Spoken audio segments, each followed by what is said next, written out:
Everyone, আসসালামু আলাইকুম। শিম্পুস kitchen থেকে আমি শিম্পু। আজকের খুবই মজাদার একটা চিড়ার ডেজার্ট নিয়ে চলে আসলাম। শবে বরাত তো চলেই এসছে। শবে বরাতে মজার মজার ডেজার্ট অবশ্যই সবার বাড়িতে হয়ে থাকে। সেটা চিন্তা করেই আজকে নতুন একটা রেসিপি নিয়ে এসেছি। রেসিপি যদি ভালো লেগে থাকে তবে প্লিজ লাইক, শেয়ার আর সাবস্ক্রাইব করে আমার পাশে থাকবেন।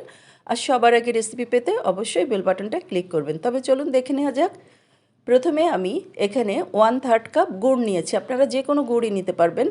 আর হচ্ছে 1/4 কাপ চিনি নিয়েছি, চিনি আর গুড়টা একসাথে দিয়ে করছি। আর 1 কাপ পানি নিয়েছি, নিয়ে এখন ভালো করে চিনি গুড় একটা বলক আসা পর্যন্ত আমি অপেক্ষা করব। এটাকে কোনো 1 তার 2 তার কিছুই করব না, ভালো করে একটা বলক চলে এসছে। এখন আমি এই গুড়টাকে একপাশে সরিয়ে রাখবো। এখন একটা প্যান নিয়েছি, প্যানে আমি টেবিল চামচের 1 চামচ আমি ঘি দিয়ে দিলাম। আর এখানে বাদাম, কিশমিশ আর হচ্ছে কাজু নিয়েছি, এগুলো ভালো করে এখন ভেজে নিব ঘিয়ের সাথে। প্রথমে আমি কাজু আর বাদামটা ভেজে নিচ্ছি, কিশমিশটা পরে দিব। আর এটা একটু লাল লাল করে ভাজা হলেই আমি তুলে ফেলবো। এখন ভালো করে কিন্তু কাজু আর বাদামটা ভাজা হয়েছে, আর এখন কিশমিশটাও ভেজে এটা তুলে একপাশে সরিয়ে রাখবো।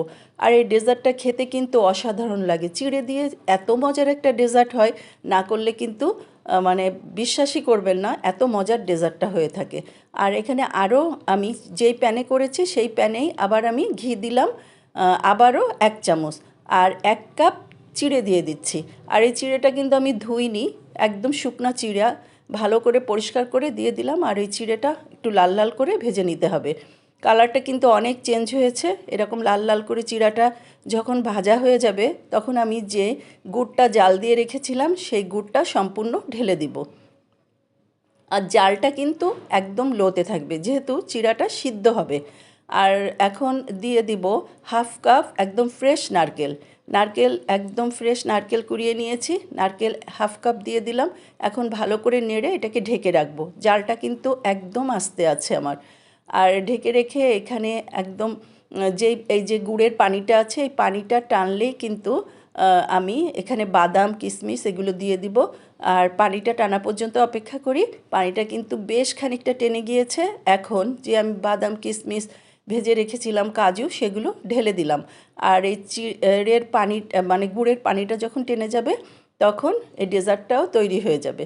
আর এখন আমি কিছুটা গুঁড়া দুধ দিয়ে দিলাম, টেবিল চামচের 2 চামচ গুঁড়া দুধ দিলাম। এখন ভালো করে মাখালেই চিড়ার ডেজার্টটা একদম সম্পূর্ণ কমপ্লিট। যে যেখান থেকে দেখলেন সবাইকে অজস্র ধন্যবাদ। আর এই শবে বরাতে ইনশাল্লাহ সবাই ভালো থাকবেন, সবার জন্য দোয়া করবেন, আমার জন্যও দোয়া করবেন। আর এই রকম একটা মজাদার ডেজার্ট তৈরি করে পরিবেশন করবেন।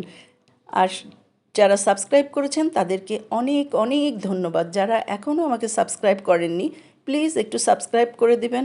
আল্লাহ হাফেজ।